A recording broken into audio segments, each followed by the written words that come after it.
at Peso Toastmasters, our next speaker will be giving a 12-minute speech on how to give a good speech.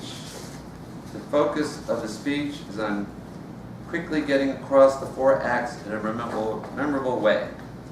While there will be a handout on November 14th, for a reason of economizing, the speaker will not be using it for the speech. And now, join me in welcoming our next speaker, Tim Wesley.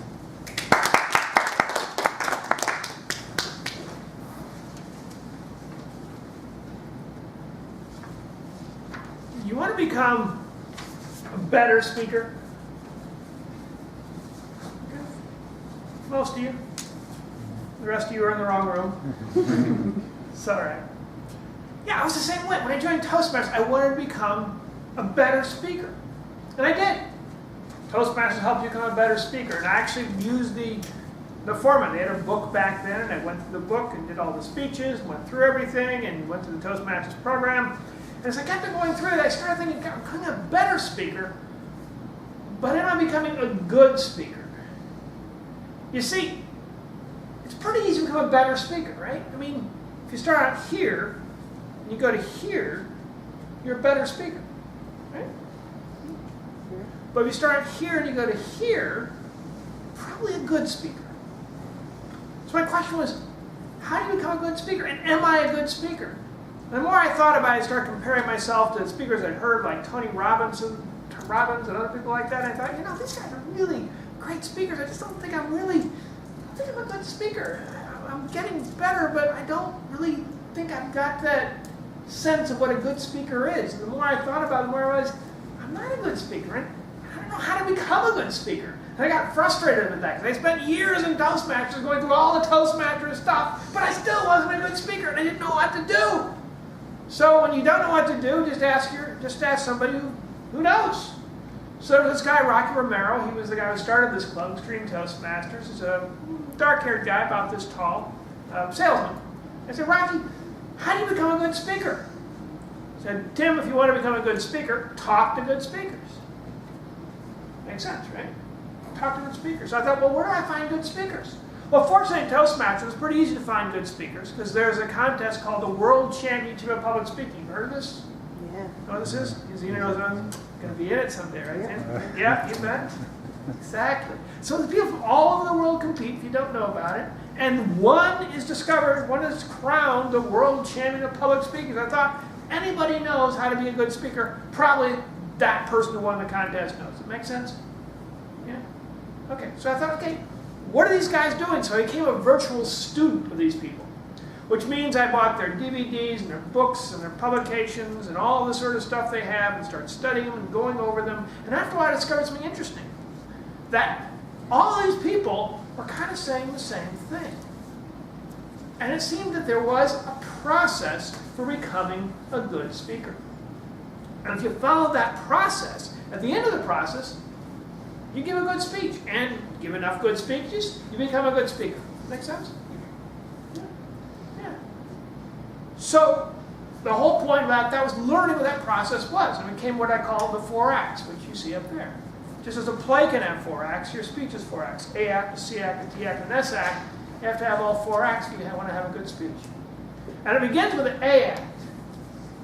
A act's about attention. If you had a handout, you'd write it down about now, what attention is. Don't have a handout, if you want, you can jot down that word yourself. And I was talking to Emily about this. Of course, Tim, of course, you've got to get the audience's attention, right? Because the very first time you hear a speech, one question goes rocketing through your mind. And that question is, who is the speech for? Right? Hear any speech, any talk, any business presentation particularly, you wonder, who is this for? Who is this really for? Have you been in a business presentation where the person started talking and you gradually realize that the speech they're talking about wasn't for you? It's for somebody else, not you. You know what I'm talking about? And you're thinking, I'm in the wrong room, or they're doing the wrong presentation because this is not for me at all. You think it's a total waste of my time. So at the very beginning of the speech, you're thinking the speech is not for me. That's not good if you're the speaker, right? You don't want your audience to think that. So some simple thing you can do is to use the you. use the you. Use the word you over and over in your speech. This will let the audience at least know that I'm intending this speech to be for you. If you use we or us, it becomes kind of general and vague. You is a particular powerful word that you can use to really make that speech connect. I've used use a lot. I'm going to use you a lot more because the speech is for you. I mean, John, over years, just learned how to use the you and connect with the audience that way, as you heard in the speech you just gave. So for attention, the question is, who is the speech for? Who is the question. Use the you is the technique. That's attention. So once you got their attention, you know who the speech is for, you're using the you, then you come to the C act, content. Content. Because even if you know the speech is intended for you, wow, it's a quick 10 minutes. Oh. 5 minutes. Even though the speech is for you, it's really important to answer the second question that goes in the audience's mind. So you know the speech is for you. Okay, great. No, the speech is for me. Great. But then that question comes, the content question comes up, okay, what's the problem? What's the problem? Because if you're giving a speech and there's no clear problem, your audience wonders, why am I here? What am I doing here if there isn't some problem you're solving? Because there's this thing, as I mentioned Emily before earlier, called Google. You may have heard of it, right? You heard of Google? Okay. Use it every now and then. So if you got any question about what something is, you go to Google, type it in. That's what it is. You don't need to inform people what something is. They really know what's the problem. What's the issue? What's going on? So how do you create a problem and make it a big problem? You would grow the conflict. Grow the conflict. If you had something in front of you and writing it down, you'd have the SEAC content, and then it'd be what, the question, and then grow the conflict into the technique. That's what you're doing there. Grow the conflict. Now the reason you grow the conflict is because you want to make sure the problem's a big problem. If your audience is hearing a problem in front of them, it's a minor problem, it's not a big deal, it doesn't really matter, then that creates an issue. If you want to be a huge problem, a big problem, an enormous problem, right from the very beginning. So what's the problem? Grow the conflict huge, because once you get a huge problem, then you come to the T-act of technique. Technique. Because once your audience is saying, okay, I get what the problem is, I understand what the problem is, now the question is, okay, how do you solve the problem? Right? Once you know there's a big problem out there, you're sitting in the audience saying, okay, I get there's a big problem, but how am I going to solve the problem? That's what the issue is. How do I solve it? If you don't know any way to solve it, of course, that creates another problem itself. So you've got to solve the problem. That's what the technique, how do you solve the problem? But what if your audience knows how to solve the problem? The audience knows how to solve the problem, but they don't remember it. They don't remember the technique. You don't want that to happen, right? Because if your audience thinks, oh, it's a huge problem, they walk out the door and they think, but I can't remember how to solve it. All your audience remembers is a big problem, but they don't know how to solve it. Which kind of freaks people out. Wait a minute, I know there's a big problem out there, but I don't know what to do about it. Maybe you've heard speeches like that before. There's a huge global catastrophe going on, and nobody knows what to do about it. So, good luck with that. You probably heard speeches like that. So you got to say how to solve it, got to be memorable. To make speeches memorable, the technique memorable, you need a phrase that stays. Phrase that stays. That's simply 10 words or less that stick in your mind. 10 words or less that stick in your audience's mind. Such as, you want to what the heck are those 10 words? What can they be? Well, use the you. Grow the conflict. Even the phrase that stays. Just something that's going to rhyme or catch people's heads and just stick in their heads. That's really important. Actually, Zena had a phrase that stays in her speech. Just something that's going to stick in the audience's head afterwards. And some people stop there and say, okay, Tim, I got my technique, and we've understood what the problem is, and it's all good, we grow the conflict, let's solve it. But there's one thing left.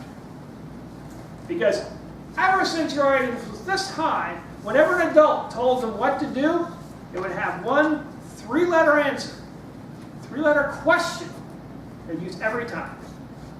It's a W and ends in Y. So you've guessed it already. Why? Why? Yes, why? Time to go to bed, Zena. Why? Do your work, Emily. Why?